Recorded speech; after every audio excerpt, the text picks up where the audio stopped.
Hello and welcome, guys, to another day in my head. I want to start out this episode by just saying you can't do it alone. There's so much going on. There's so much you have to do if you have a mental illness. The ability to just have financial stability enough to be able to do it is a huge gap for a lot of people. That certainly was my gap when I first started getting treated. I'm glad I found a job that has really good health insurance. And in my job, there's a lot of ups and downs to it. I love the satisfaction of being able to help people. But it's an all-around very negative environment for me. Not something that I would be able to do long-term, of course. Which is the reason why I started doing these YouTube videos. Hopefully over time I can build a career and be able to focus a little more on my YouTube videos and helping others as well. Before I go to bed every time, there's ideas flowing into my head left and right. Last night in particular was kind of an eye-opening. I started thinking about if this channel kicks off and it gets big enough, setting up my own nonprofit organization to help people with mental illnesses. I would not be in the situation that I currently am if I would have been able to go to the doctor and actually get treated for this 10, 15 years ago. Just about every psychologist and psychiatrist has told me the exact same thing as they meet me, and I've been to quite a lot of them. The phrase, "I wish it would have been here 10 years ago," is always uttered repeatedly. Unfortunately, I didn't have the means nor the courage to do so. It's kind of a shame, to be honest, that we got to worry about all these things on top of already having a mental illness. It's a very big burden, not just on your psyche, but on your emotional state, to have to be worrying about where's the food going to be coming from. I'm not sure if I mentioned this in a previous video, but I'm currently on short-term disability, and I'm getting paid 65% of my normal pay because my job offers it. And it's a really good system, but 65% of my normal pay doesn't really cut it, because the living standard in Sioux Falls is not the highest in the nation by far. It's pretty low comparatively, but it's still pretty high. When I was out in Spain, we were able to live off of the equivalent of $2,500 for 3 months, counting everything: transportation, food, going out to places. Like, it was pretty easy to be able to deal with life. Plus, if you got sick, because everybody pays their taxes, there's universal health care. Of course, universal health care doesn't solve every problem. There were still issues in Spain that were very much so on the front line. But I digress. What I'm trying to say is there's a lot of burdens that are put on top of people with mental illnesses. Society expects us to just get over it.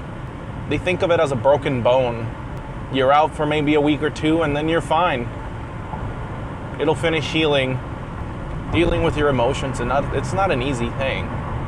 If my wife wasn't there with me, it would be almost impossible for me to do it.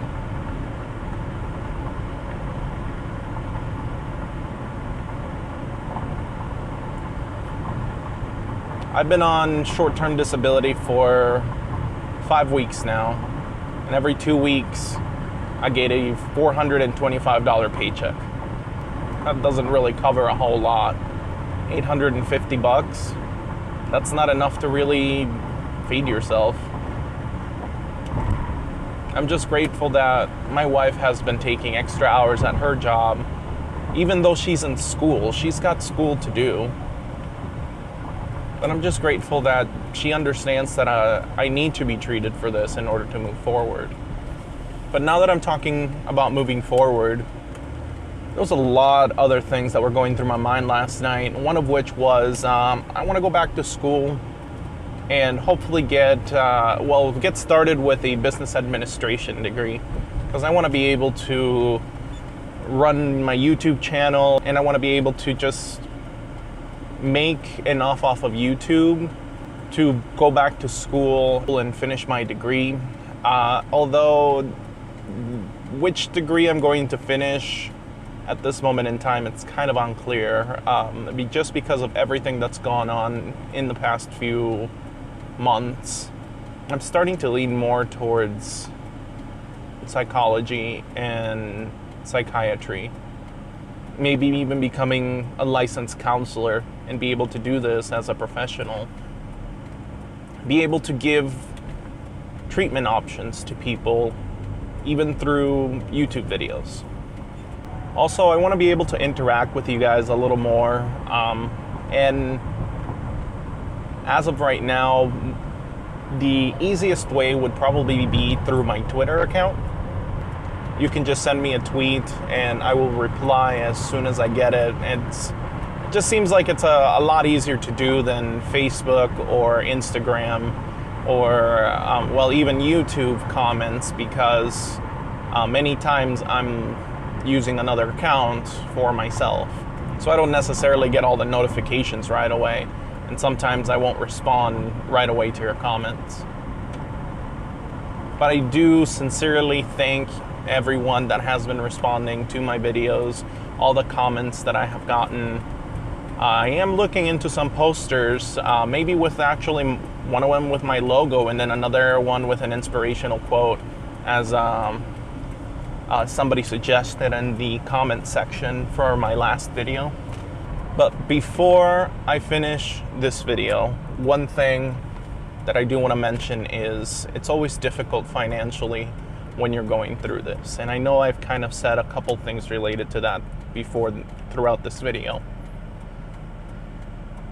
But the reason I want to mention it is, so one of my biggest things is social anxiety, like really severe social anxiety, especially the fear of negative evaluation, which essentially means you feel like everybody's looking at you, everybody's judging you for how you're dressed, how you look, where you are, and you just don't feel like you belong anywhere.